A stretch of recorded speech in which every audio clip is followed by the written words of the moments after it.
બાદબાકી એટલે કે સબટ્રેક્શન સંબંધિત આ વિડીયોમાં તમારું સ્વાગત છે. આપેલ સવાલ 35 ઓછા 27 છે. તેનો અર્થ એ છે કે આપણે 35 માંથી 27 ને બાદ કરવાના છે. તો ચાલો આપણે પહેલા 35 અને 27 ને દશક અને એકમના ખાનામાં મૂકીએ. 35 માં 3 દશક અને 5 એકમ છે, જ્યારે 27 માં 2 દશક અને 7 એકમ છે. ચાલો માની લઈએ કે 10 લાકડીઓનું એક બંડલ 1 દશક છે અને 1 લાકડી 1 એકમ છે. તો આ મુજબ 35 માં 3 દશક છે, જે 3 બંડલ જેટલા છે, અને 5 એકમ છે, જે 5 લાકડીઓ છે. તો સૌથી પહેલા આપણે એકમમાંથી એકમ બાદ કરવા પડશે. તેનો અર્થ એ છે કે આપણે 5 એકમમાંથી 7 એકમને બાદ કરવાના છે. શું આપણે એવું કરી શકીએ છીએ?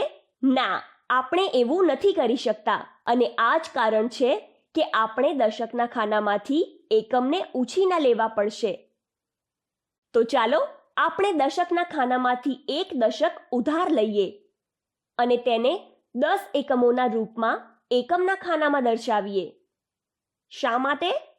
કારણ કે એક દશક બરાબર 10 એકમ છે, અને આવું કરવાથી આપણી પાસે દશકના ખાનામાં એક બંડલ ઓછું થઈ જાય છે અને એકમના ખાનામાં 10 વધારાની લાકડીઓ ભળી જાય છે.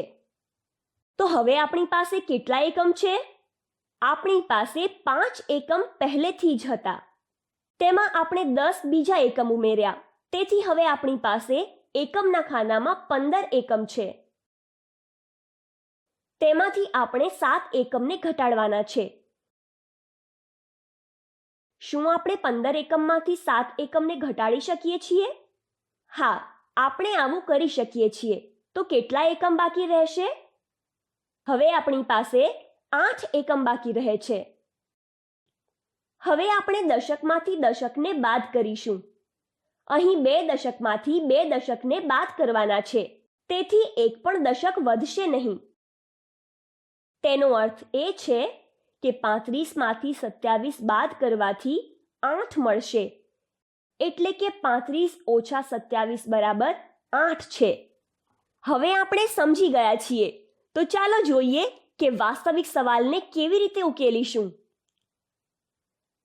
આપણે અગાઉ જોયું હતું કે આપણે 5 એકમમાંથી 7 એકમને બાદ કરી શકતા નથી, તેથી આપણે એક દશક ઉછીનો લેવાની જરૂર પડી. આપણી પાસે રહેલ 3 દશકમાંથી આપણે એક દશક લઈએ છીએ અને તેને 10 એકમમાં બદલી નાખીએ છીએ. તેથી દશકના ખાનામાં 2 બાકી રહ્યા, એટલે કે આપણી પાસે 2 દશક બાકી રહ્યા છે. અને આપણી પાસે કેટલા એકમ છે? આપણી પાસે 15 એકમ છે, જેમાંથી આપણે 7 એકમ બાદ કરવાના છે. આવું કરવાથી આપણી પાસે 8 એકમ બાકી રહે છે. જ્યારે આપણે 2 દશકમાંથી 2 દશક બાદ કરીએ છીએ ત્યારે આપણી પાસે 0 દશક બાકી રહ્યા.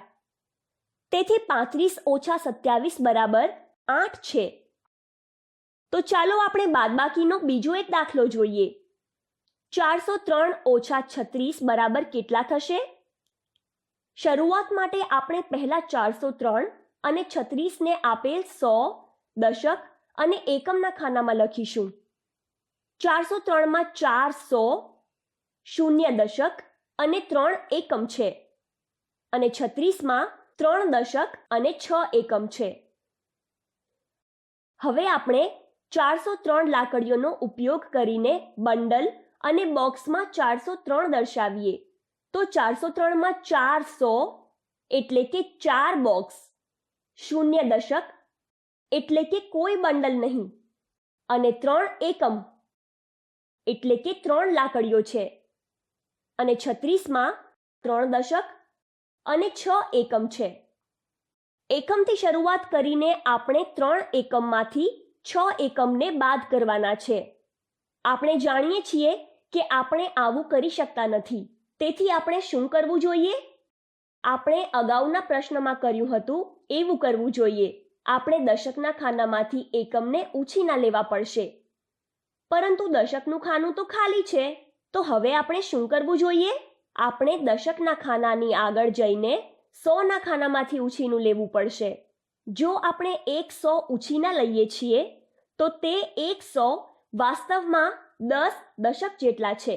તો ચાલો આપણે 100ના ખાનામાંથી એક બોક્સને હટાવી દઈએ. તેને 10 બંડલમાં બદલીને દશકના ખાનામાં મૂકી દઈએ, જે 10 દશકને દર્શાવે છે. હવે આપણી પાસે માત્ર 300 છે, પરંતુ આપણી પાસે 10 દશક છે.